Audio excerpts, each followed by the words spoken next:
Assalamualaikum warahmatullahi wabarakatuh. Bertemu kembali dengan mata kuliah Ekonomi Industri dengan pertemuan ke-7 kita. Tema pertemuan kali ini adalah merger dan integrasi vertikal. Mari kita perhatikan materinya. Merger merupakan suatu tindakan di dalam organisasi industri yang populer. Mari kita perhatikan berbagai definisi terkait dengan merger.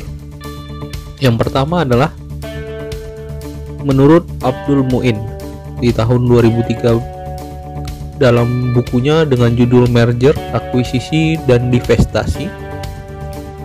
Abdul Muin mendefinisikan merger sebagai penggabungan dua atau lebih perusahaan yang kemudian hanya ada satu perusahaan yang tetap hidup sebagai badan hukum. Kemudian pemerintah lewat Peraturan Pemerintah Republik Indonesia tahun 1998 nomor 27 tentang penggabungan, peleburan, dan pengambil alihan perseroan terbatas menyebut merger sebagai penggabungan, akuisisi, pengambil alihan, dan konsolidasi sebagai peleburan. Ada 3 komponen ya. Kemudian di dalam definisi tersebut, maksud dari definisi merger menurut peraturan pemerintah tersebut adalah adanya perbuatan hukum yang dilakukan oleh satu perseroan atau lebih untuk menggabungkan diri dengan perseroan lain yang sudah ada, dan selanjutnya perseroan yang menggabungkan diri menjadi bubar.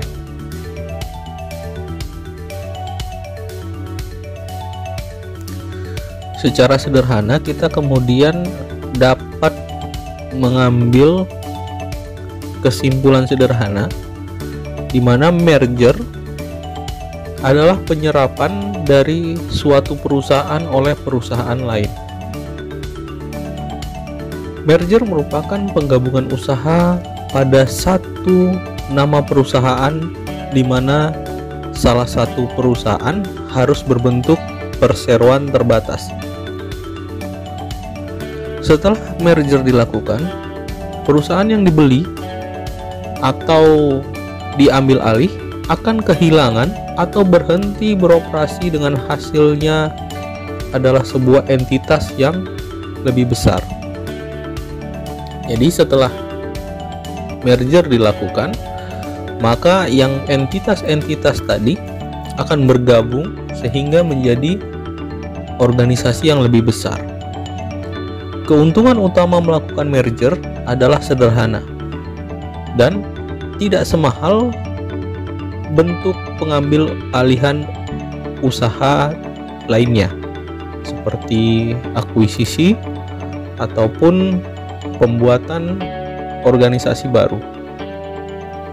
Hal ini disebabkan karena masing-masing perusahaan yang melakukan merger telah mengkompromikan sesuatu dan setuju untuk mengkombinasikan operasi perusahaannya, sehingga tidak ada keharusan untuk penggantian kepemilikan aset.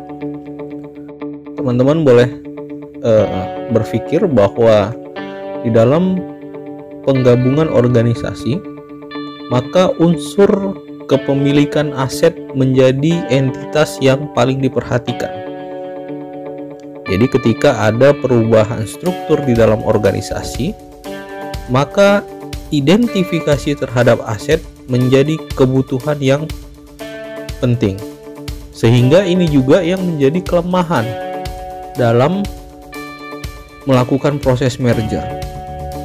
Teman-teman tahulah bahwa untuk mendapat persetujuan pemegang saham terkait dengan kepemilikan ataupun struktur reorganisasi dari organisasi tersebut pasti akan membutuhkan waktu yang cukup lama. semenjak merger merupakan pengambil alihan suatu aset, maka kita bisa identifikasikan bahwa merger ini merupakan sebuah tindakan hukum. Dan ada persepsi seolah-olah bahwa merger itu mirip atau bahkan adalah akuisisi. Memang jika kita lihat dari definisi yang diberikan oleh Brian Cole dalam atau dikutip dari Gunawan Wijaya dalam bukunya Merger dalam Perspektif Monopoli, menyatakan bahwa pada prinsipnya merger dan akuisisi itu tidak berbeda jauh secara bentuk konsepnya. Keduanya terjadi pada saat dua atau lebih pelaku usaha bergabung secara operasional, baik untuk keseluruhan maupun sebagian usaha mereka. Perbedaannya itu terletak pada 3 hal utama. Yang pertama itu ukuran dari masing-masing perusahaan yang melakukan merger atau akuisisi. Karena nanti kita akan ketahui bahwa yang biasanya melakukan merger itu biasanya ukuran usahanya relatif sama. Kemudian, kepemilikan dari usaha yang digabungkan tersebut. Dan yang ketiga adalah kontrol manajemen dari usaha yang digabungkan tersebut. Sehingga Coyle menyebutkan bahwa merger dapat diartikan secara luas maupun secara sempit. Dalam pengertian luasnya, merger juga menunjuk bahwa pada setiap bentuk pengambil alihan suatu perusahaan oleh perusahaan lainnya pada saat kegiatan usaha dari kedua perusahaan tersebut menjadi satu. Sedangkan Coyle mendefinisikan yang lebih sempit itu merujuk pada dua perusahaan dengan ekuitas yang hampir sama menggabungkan sumber-sumber daya yang ada pada kedua perusahaan menjadi satu.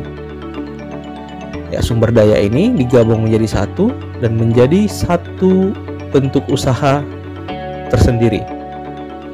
Pemegang saham atau pemilik dari kedua perusahaan sebelum merger menjadi pemilik saham perusahaan hasil merger.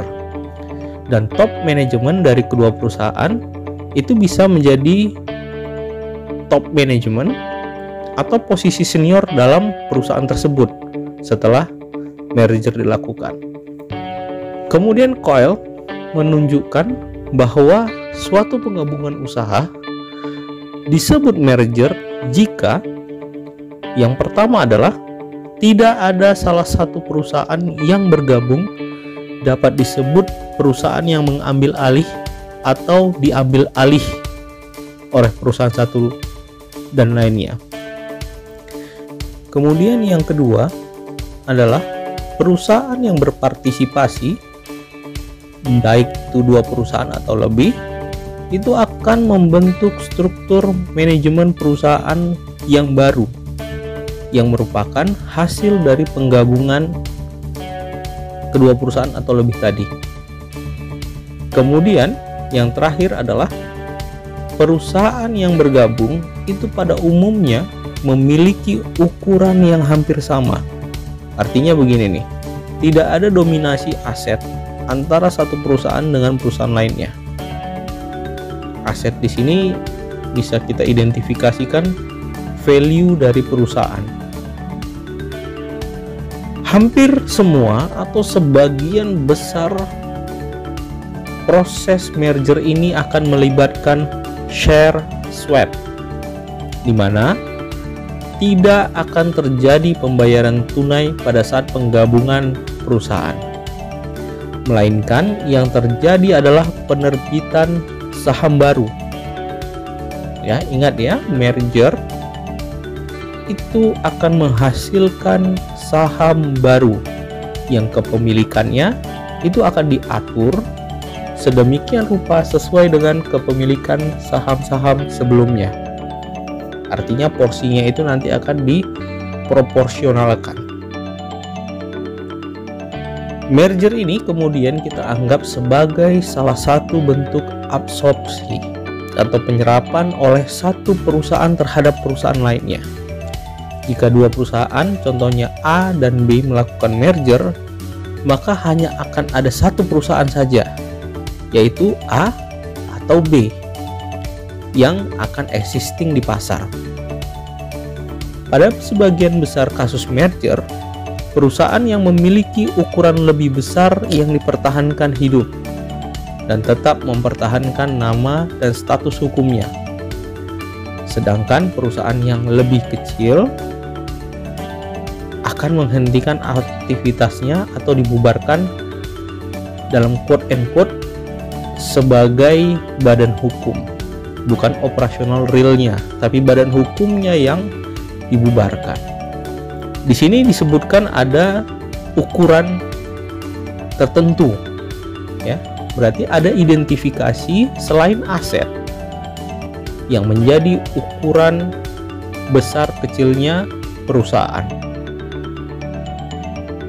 Pihak yang masih hidup tadi, atau kita anggap sebagai perusahaan yang surviving firm, atau pihak yang mengeluarkan saham berikutnya, itu merupakan perusahaan yang bukan baru secara badan hukum, bukan baru, melainkan perusahaan yang sebelumnya.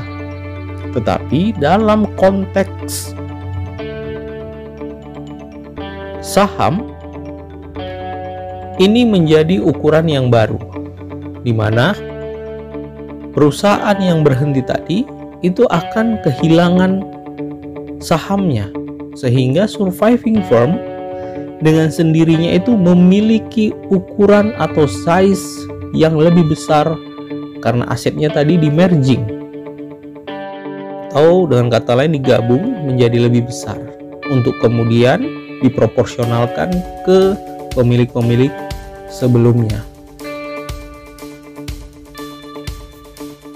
Dari definisi-definisi sebelumnya kita mengetahui bahwa merger ini merupakan bagian dari ekspansi bisnis atau ekspansi organisasi untuk tetap existing atau bahkan menguasai pasar dalam konsep monopoli. Di dalam bisnis, perluasan atau ekspansi bisnis ini diperlukan.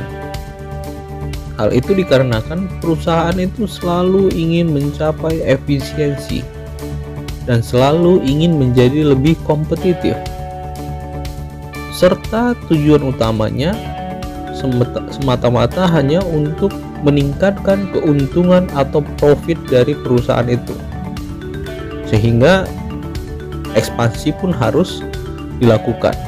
Mari kita lihat beberapa jenis ekspansi bisnis.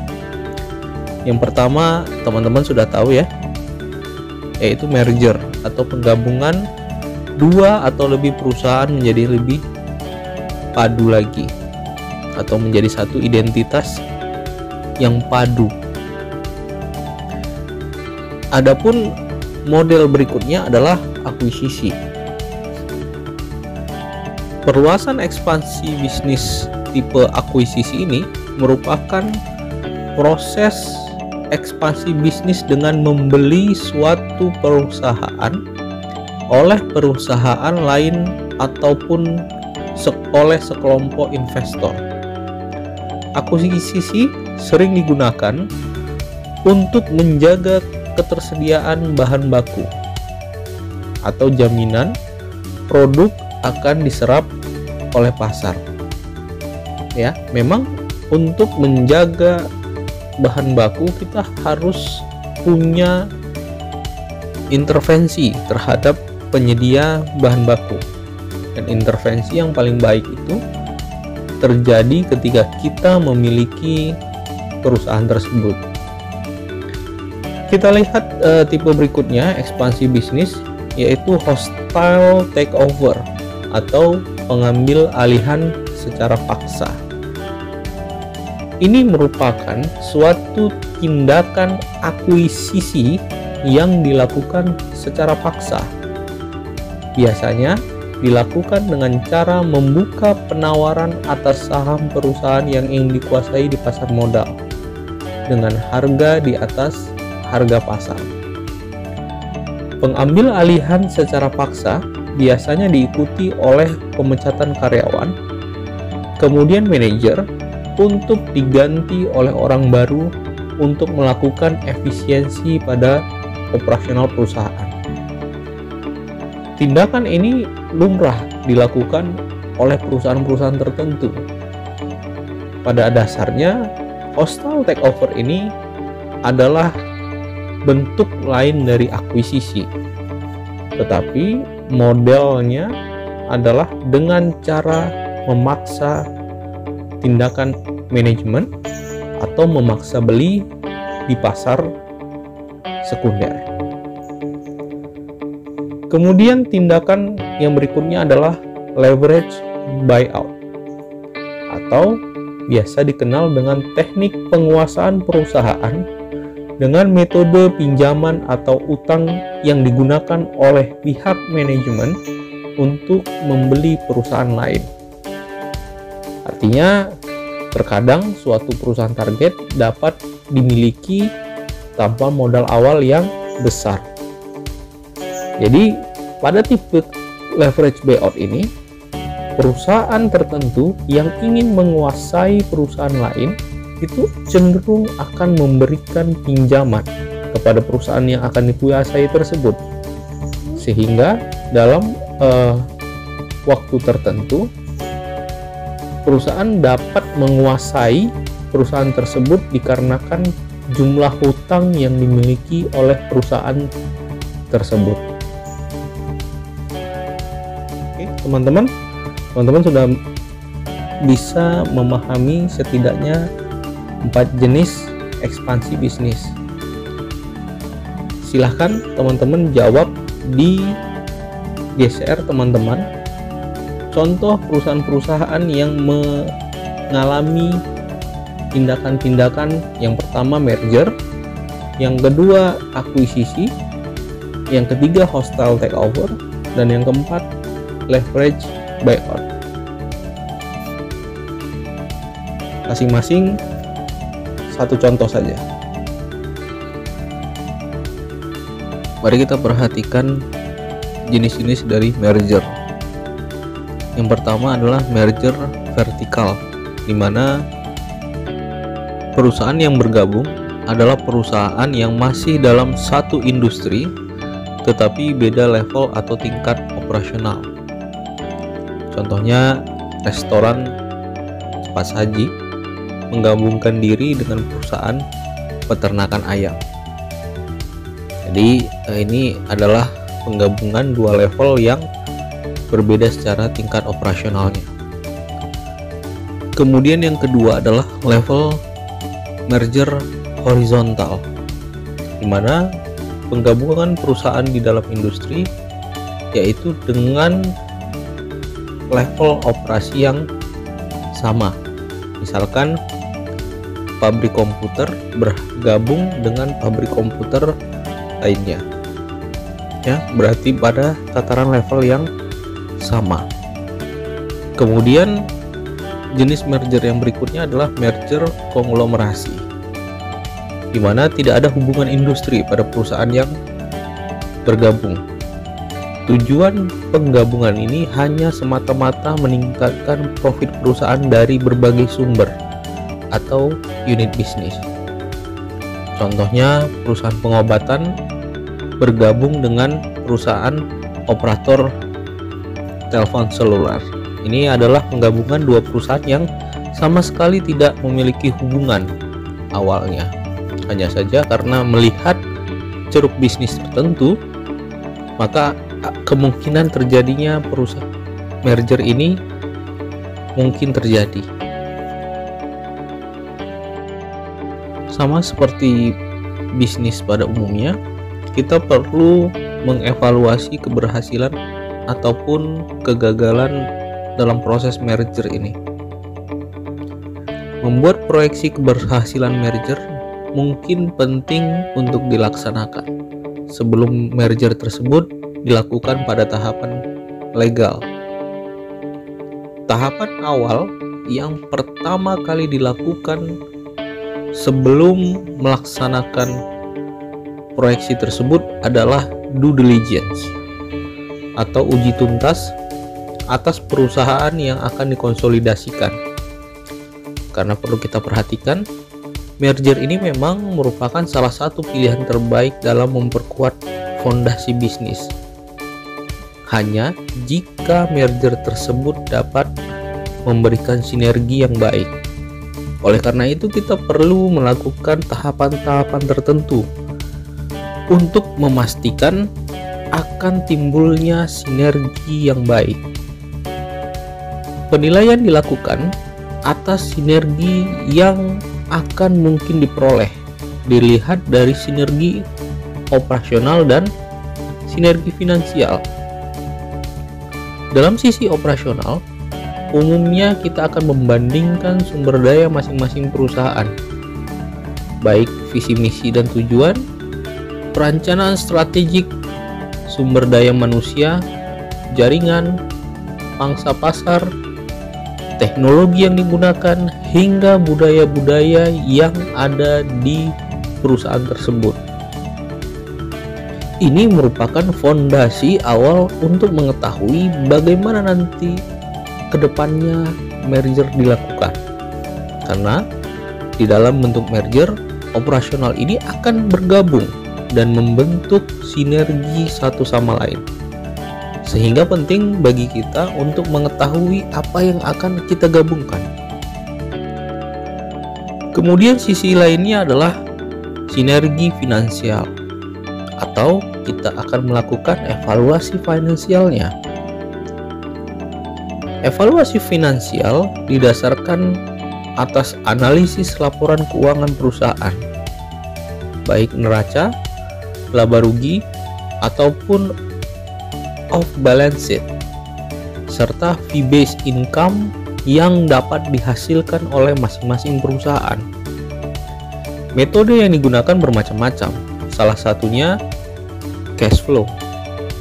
Dan memang untuk mengetahui sebenarnya kemampuan dari perusahaan, kita harus memperdalam cash flow. Cash flow dapat dilakukan dengan menganalisis proyeksi arus kas dengan menggunakan diskon faktor pembiayaan perusahaan atau model discounted cash flow approach, atau dengan analisis yang didasarkan atas rasio saham dengan perbandingan price earning ratio dibandingkan dengan perusahaan yang sejenis, atau dengan penilaian atas dasar nilai buku yang merupakan pos dari neraca yang disesuaikan dengan perkiraan risiko yang mungkin ada sehingga mengurangi nilai bukunya atau adjusted book value. Untuk discounted cash flow approach, teman-teman bisa melihat video yang ada di dalam playlist, yaitu dengan melihat time value of money. Di situ ada proses discounting, dan itu merupakan dasar untuk mengetahui discounted cash flow approach. Banyak perusahaan atau organisasi mengalami kegagalan pada saat melakukan merger. Kegagalan-kegagalan tersebut antara lain, yang pertama, harga yang ditetapkan saat dilakukan merger terlalu tinggi akibat analisis finansial yang tidak akurat. Yang kedua, sumber pembiayaan merger itu berasal dari pinjaman sehingga akan menciptakan biaya yang tinggi. Yang ketiga, asumsi keliru, di mana ketika kita mengasumsikan adanya booming market dan ternyata tidak terjadi, ini akan menyebabkan kegagalan pada saat melakukan merger. Yang keempat, tergesa-gesa, yaitu due diligence tidak dilakukan dengan baik sehingga bisa jadi faktor operasional ataupun faktor finansialnya itu tidak clear dianalisis. Yang kelima, perbedaan kedua perusahaan terlalu besar. Atau yang keenam, budaya kerja yang tidak bisa disatukan. Karena kan ini adalah beberapa perusahaan, bisa dipastikan budaya kerja masing-masing perusahaan akan bercampur baur. Dan ini memiliki potensi menggagalkan merger. Dan yang terakhir adalah krisis manajerial. Ini bisa terjadi dikarenakan pada saat merger ada kecenderungan mempertahankan semua manajemen yang ada di kedua perusahaan. Dan ini bisa dikatakan keliru, karena manajerial harus dipegang oleh orang yang kompeten dan sesuai dengan kapabilitasnya. Kemudian kita akan melihat dan memperhatikan integrasi vertikal. Jadi beberapa upaya ekspansi bisnis sebelumnya itu bisa jadi merupakan satu rangkaian untuk integrasi vertikal, di mana pasal 14 pada Undang-Undang Nomor 5 Tahun 1999 menjelaskan yang dimaksud menguasai produksi sejumlah produk yang termasuk dalam rangkaian produksi atau lazim kita akan sebut dengan integrasi vertikal adalah penguasaan serangkaian proses produksi atas barang tertentu, mulai dari hulu hingga ke hilir, atau proses yang berlanjut atas suatu layanan jasa tertentu oleh pelaku usaha tertentu. Praktek integrasi vertikal meskipun dapat menghasilkan barang dan jasa dengan harga yang murah, tetapi dapat menimbulkan persaingan usaha yang tidak sehat dan akan memungkinkan merusak sendi-sendi perekonomian masyarakat. Praktek seperti ini dilarang sepanjang menimbulkan persaingan usaha tidak sehat dan atau merugikan masyarakat. Dalam integrasi vertikal, strategi bisnis itu lebih cenderung pada operasi bisnis produk vertikal yang ada kesamaannya. Dalam konteks ekonomi mikro dan manajemen, integrasi vertikal ini merupakan sebuah keadaan di mana seluruh tahap dalam rantai supply dimiliki oleh satu perusahaan. Jadi, teman-teman perlu perhatikan bahwa di dalam integrasi vertikal, strategi penggabungan perusahaan-perusahaan tersebut itu berada pada tahapan produksi yang berbeda-beda, tetapi memiliki irisan satu sama lainnya. Dan sesuai dengan konteks ekonomi mikro tadi, bahwasanya rantai supply-nya itu saling berhubungan satu sama lainnya. Cara perluasan bisnis tadi dapat dilakukan dengan cara merger, akuisisi, atau dengan pertumbuhan internal dari perusahaan itu sendiri.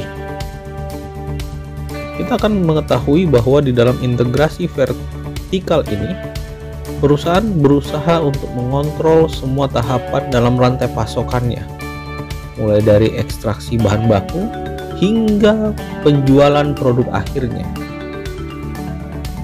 Tujuan integrasi vertikal ini pada dasarnya hanya mengamankan rantai pasoknya dan menangkap penciptaan nilai dan keuntungan dari setiap rantai pasok tersebut. Strategi ini mungkin dikendalikan oleh kendali yang lebih tinggi terhadap pasokan dan penjualan. Dampaknya, biaya akan berkurang dan efisiensi akan meningkat. Tetapi strategi integrasi ini memiliki kelemahan. Selain membutuhkan investasi yang besar, kegagalan juga muncul karena perusahaan menjadi kurang fokus terhadap core bisnis inti mereka. Dari penjabaran itu kita mengetahui strategi bisnis itu pasti berhubungan dengan kontrol biaya produksi. Dan motif utama itu pada ujung-ujungnya adalah profitabilitas perusahaan. Secara umum, integrasi vertikal kita bisa bagi menjadi dua jenis berdasarkan posisi perusahaan dalam urutan rantai pasok. Yang pertama, integrasi vertikal ke belakang, yaitu ketika perusahaan memperluas bisnis dengan masuk ke pasar yang hulunya, atau dengan kata lain, perusahaan masuk ke pasar inputnya. Tujuannya adalah untuk mengamankan pasokan input dan memastikan kualitas output yang konsisten. Contoh integrasi vertikal ke belakang ini adalah perusahaan minyak goreng itu mendirikan anak perusahaan minyak kelapa sawit mentah. Ini contohnya ya. Kemudian ada integrasi vertikal ke depan, di mana ini merupakan kebalikan dari integrasi vertikal ke belakang sebelumnya. Di sini perusahaan memperluas bisnis itu lebih ke hilirnya. Misalnya produsen mobil itu mengambil usaha distribusi mobil. Tujuan integrasi vertikal ke depan adalah memastikan produk sampai dengan tangan pelanggan tanpa merusak citra perusahaan si pembuat produk. Selain itu, perusahaan juga dapat menggali informasi dan menerima umpan balik yang diperoleh dari pelanggan. Tujuannya untuk meningkatkan produk barunya dan menciptakan nilai yang superior di antara pesaing-pesaingnya. Penerapannya, integrasi vertikal ini akan berhubungan dengan konteks bisnis yang sebelumnya kita bahas, merger, akuisisi, dan sebagainya. Itu saling berhubungan karena model integrasi vertikal yang kita gunakan itu memungkinkan penerapan merger, akuisisi, dan sebagainya tadi di dalam prosesnya, sehingga kita bisa ambil satu titik temu bahwasanya perluasan bisnis ini pada dasarnya tujuannya satu, yaitu sustain di pasar dan growth di pasar. Kemudian yang perlu diperhatikan di dalam integrasi vertikal adalah adanya kemungkinan kecurangan. Kecurangan yang kita maksud adalah adanya kemungkinan kebijakan persaingan tertentu yang berujung ke usaha tidak sehat dan ujung-ujungnya akan merugikan masyarakat. Oleh karena itu, Indonesia melalui kebijakannya itu menciptakan suatu kebijakan persaingan yang bertujuan untuk meminimumkan inefisiensi perekonomian yang diciptakan oleh tingkah laku perusahaan-perusahaan yang bersifat anti persaingan, termasuk perusahaan yang melakukan integrasi vertikal berlebihan. Ada dua penyebab distorsi perekonomian yang dapat menyebabkan pasar menjadi tidak sempurna tadi. Yang pertama, eksternalitas pasar yang memungkinkan perusahaan-perusahaan memiliki kekuatan dan menggunakan kekuatan tersebut untuk menghancurkan pesaingnya dengan cara yang tidak adil. Kedua, dengan kebijakan atau intervensi pemerintah itu sendiri menimbulkan distorsi pasar dan inefisiensi perekonomian. Kebijakan persaingan ini tidak hanya terdiri dari undang-undang larangan praktek monopoli, tetapi juga termasuk deregulasi dan liberalisasi ekonomi. Undang-undang larangan praktek monopoli bertujuan untuk mengatur perilaku-perilaku perusahaan yang bersifat anti persaingan. Dari sinilah dasarnya ruang lingkup peran KPPU.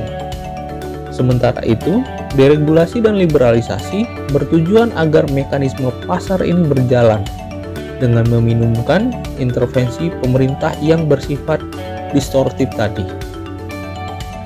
Beberapa tindakan atau cara tidak adil dapat dilakukan perusahaan untuk memenangkan persaingan dengan cara tidak sehat. Misalkan tindakan korupsi dan tindakan penghancuran pesaing. Tindakan kolusif ini berupa perilaku beberapa perusahaan mengatur harga secara bersama-sama atau membagi-bagi pasar sedemikian rupa sehingga memaksimumkan keuntungan mereka masing-masing. Perilaku kolusif ini dapat dilakukan secara tersembunyi maupun terbuka. Contohnya adalah pembentukan kartel di perusahaan-perusahaan. Sedangkan perilaku penghancuran pesaing atau kita kenal dengan vertical resistance dan predatory pricing, di mana vertical resistance tadi adalah pengaturan hubungan antara supplier dengan produsen atau antara produsen dengan distributor. Nah, ini merupakan salah satu ciri khas dari integrasi vertikal. Kemudian predatory pricing terjadi apabila suatu perusahaan secara temporer mengenakan harga rendah supaya membendung masuknya pesaing ke dalam pasar. Dari penjabaran tadi kita mengetahui bahwa integrasi vertikal dari satu sisi bisa meningkatkan organisasi menjadi lebih baik. Tetapi di sisi lain ada kelemahan yang bisa berpotensi membuat vertikal integrasi tadi menjadi perusak ekonomi. Oleh karena itu dibutuhkan regulasi dan peran pemerintah untuk menjaga pasar ini tetap berjalan dengan baik dengan mekanisme-mekanisme tertentu. Salah satu lembaga yang menjaga kedaulatan tersebut adalah KPPU. Baik, studi kasus yang kedua, teman-teman silahkan cari satu contoh perusahaan yang melakukan integrasi vertikal di Indonesia serta lakukan analisis terhadap perusahaan tersebut.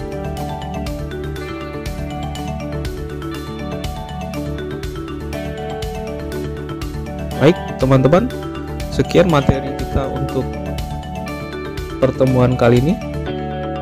Semoga dapat dipahami dan sehat selalu.